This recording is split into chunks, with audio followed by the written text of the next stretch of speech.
Hello folks, this is Mike, PC31, the Vinyl Policeman. This is a pickups video and I'll make it as quick as possible because I haven't done one of these, I think, for about 6 weeks, and I've picked up a lot. I think about 6 or 7 CDs and about 15, 16 albums. So I will whiz through them pretty quickly.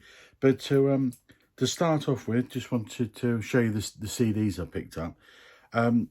Wasn't picking up too many CDs, but they've come down in price so much now that, you know, it just seems a shame not to bring them home. So the first one I picked up is from the Pixies. And this is an interesting one, actually, because it's a combination of Come On Pilgrim, the 1987 debut, the mini album that they released. And you've also got Surfer Rosa as well on there, which is considered their full debut album. You know, for 13 tracks on it. Yeah, really good. I mean, I like both Come On Pilgrim and Surfer Rosa. I've got Surfer Rosa on vinyl, but I haven't got Come On Pilgrim. Some fantastic tracks on it. I mean, Gigantic, the Wonderful Cactus, which was recorded by David Bowie on the Heathen record. Fantastic. But that was a nice pickup. Picked up another one from the Pixies, and that's Best of Wave of Mutilation. This came out in 2011. 23 tracks on this one.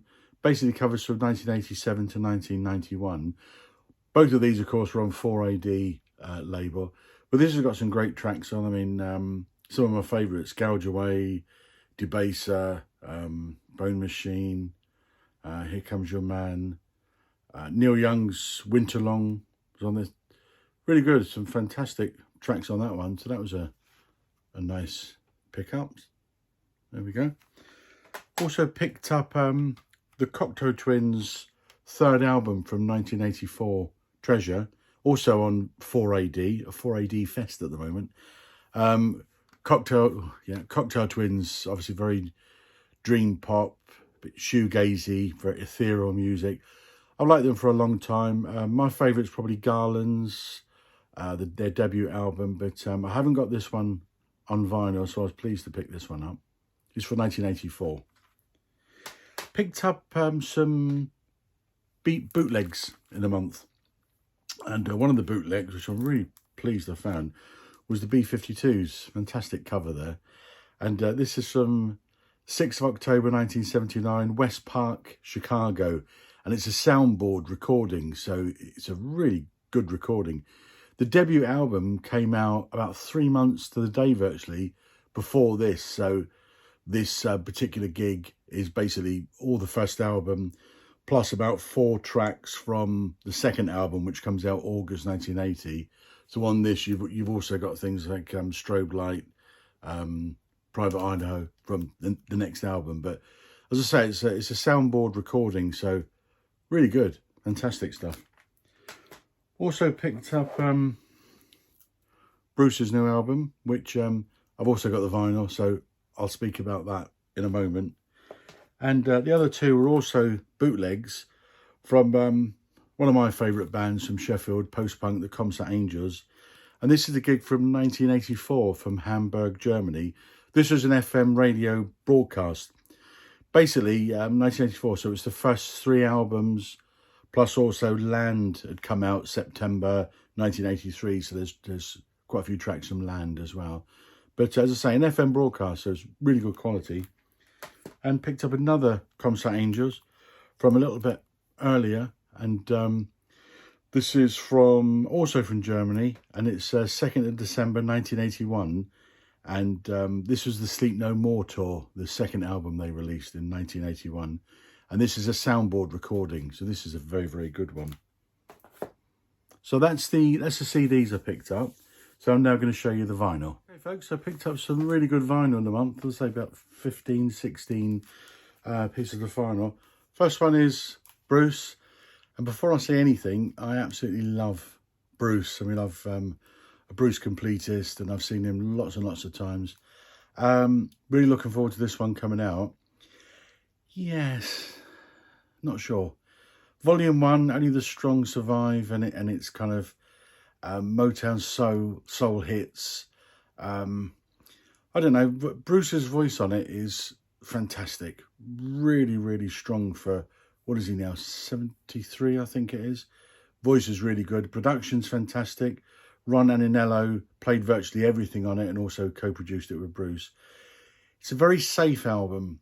The tracks for me are too much like the originals, and there's some tracks on it, like for instance, Sun Ain't Gonna Shine Anymore, the Walker Brothers, What Becomes of the Broken Hearted, Jimmy Ruffin, Night Shift, and they're just too close to the originals for me. And also I think the songs are too iconic, and I don't think Bruce should have really touched them.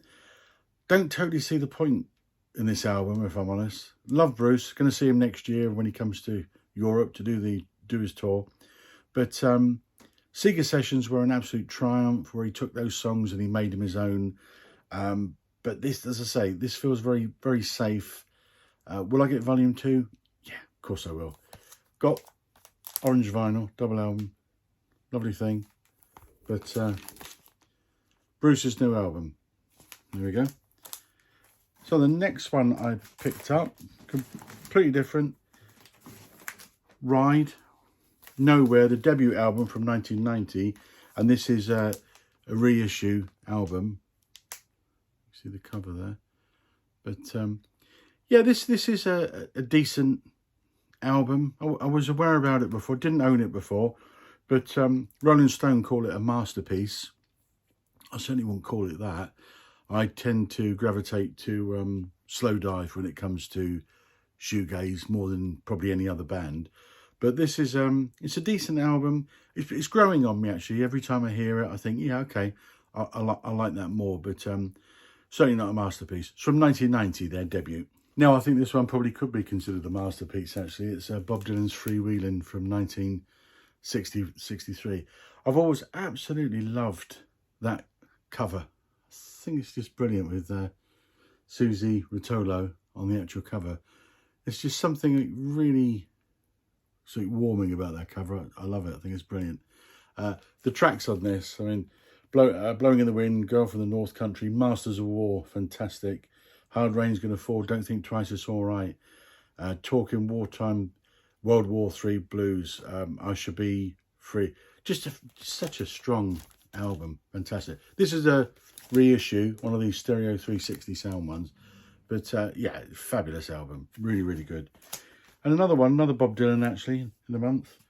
And that's Pat Garrett and Billy the Kid on the CBS label. There we are.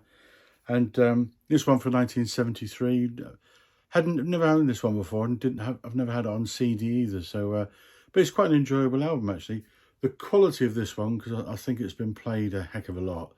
I need to give it a good clean up because I think I can get it a better quality. But it's the tracks on it, yeah, it's enjoyable. It's pretty good. Next one's a funny one for me actually, because on the Beggar's Banquet, it's the original, new wave band Icicle Works, and this is the one, If You Want to Defeat Your Enemy, Sing His Song. There's the Beggar's Banquet label. Funny band, Icicle Works. I mean, Ian McNabb, who's kind of probably the mastermind behind Icicle Works, and he is a lead vocalist, plays guitars. It's just not a voice I like, and for me, it's very kind of Tony Hadley, Spandau Ballet-ish, which really isn't a compliment. Yeah, the music is excellent. I do like their music, and but as I say, the vocals are hard for me to get over. This is their third album in 1987. There is one particular track on here, though, which I think is absolutely fantastic. Up Here in the North of England. That really is a fantastic song. Absolutely superb. Just such a great feel to it. But Ian Brody produced this one. Ian Brody of the Lightning Seeds. Okay, this next album is one which I picked up for not very much money at all, but when I saw it there, I had to buy it. Dennis Waterman, if you're in the UK, is one of our absolute national treasures as an actor, and he died May of this year, age 74. He was in 3 absolutely iconic TV shows. I showed one of his albums a few months ago, actually, and I said this one I hadn't seen before. But he was in The Sweeney, George Carter.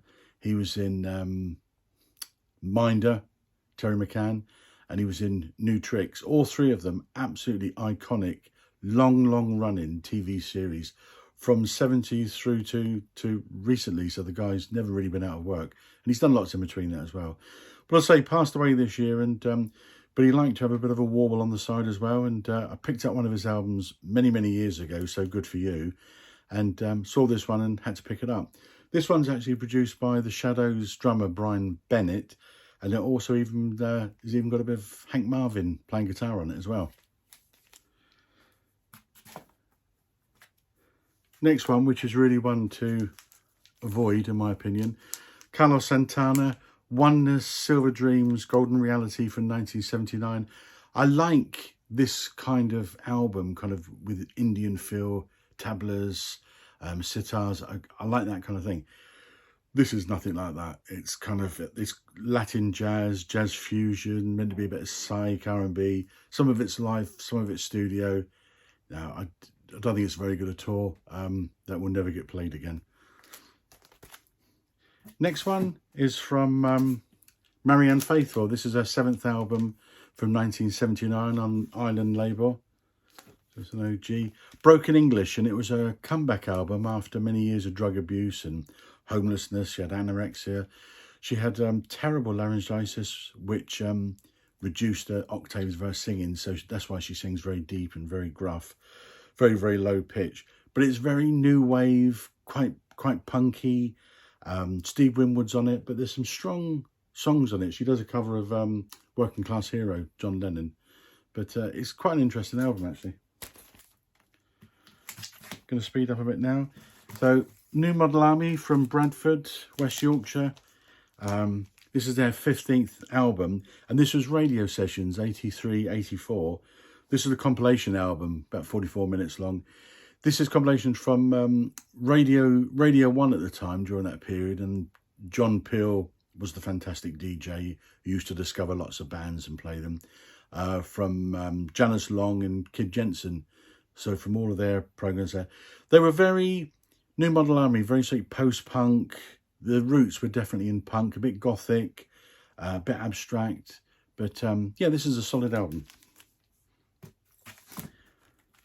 Next one is the Psychedelic Furs, their 5th album from 1987, and Midnight to Midnight. Good album on CBS.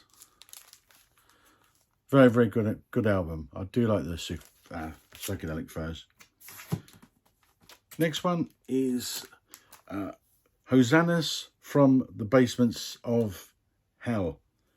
Killing Joke. Look at that cover. Absolutely spectacular. It was a Russian artist, apparently. Viktor Safonkin, the Russian artist. And it's very kind of industrial metal, post-punk.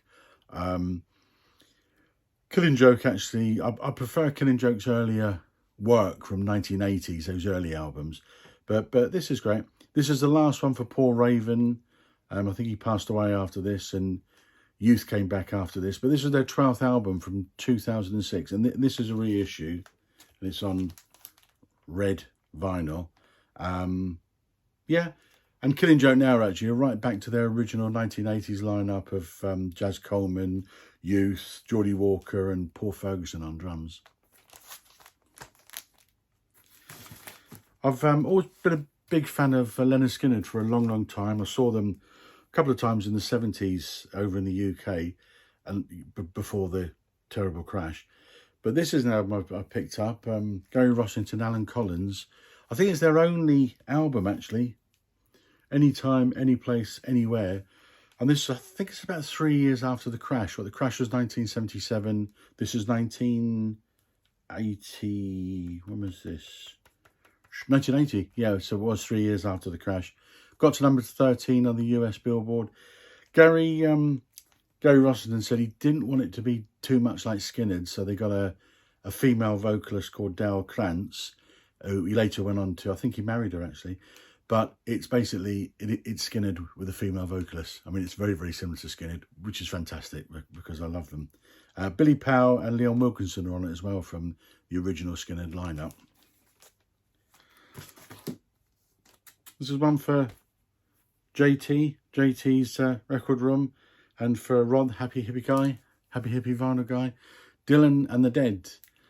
Picked this one up, and this is great, for 1989. It was a tour they had, which Bob Dylan and the Grateful Dead basically did slots each on stage, and then they joined together for final slots at the show. But this particular one is all Dylan songs, and there's loads of classics on it. All Along the Watchtower, Knocking on Heaven's Door, produced by Jerry Garcia and John Cutter. But yeah, good, solid album, enjoyable. I know lots of people have got this in the community. Stop Making Sense, Talking Heads live album, absolutely superb. I love this one. For 1984, live performance taken from 3 nights playing in Hollywood. It was the Speaking in Tongues tour. Nehemiah. Great album. Loads of classic tracks on this one.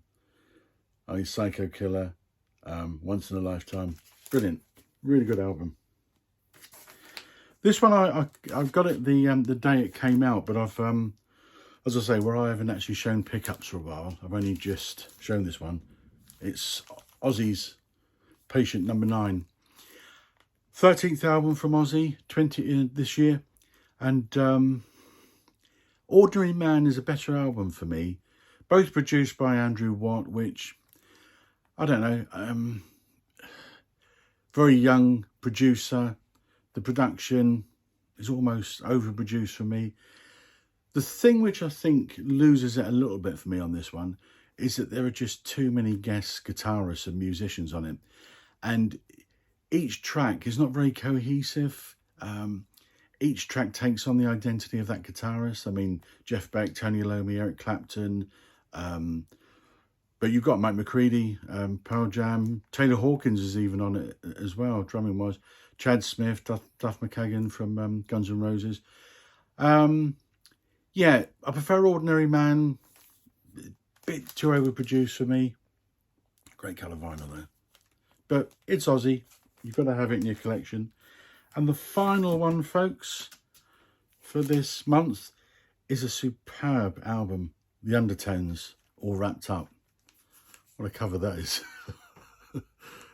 Girl covered in meat and cellophane. This is from 1983, and it's a compilation from 1979 to 1983 on the Ardec label, the original label there. And basically, this is a double album. The first album is all of the Undertones A-sides, 13 A-sides, and the second album is the 17 B-sides for those albums. I think in the US, I've got a feeling it was only a single album with just the A-sides, but it's kind of based on 4 studio albums. It's basically the Fergal Sharkey years of the Undertones, and it is just a great album. You put this on start to finish, especially those 13 A-sides, but even the Bs are really, really good. So that's all the pickups there, folks. So I hope you enjoyed that, and I shall speak again soon. Thank you.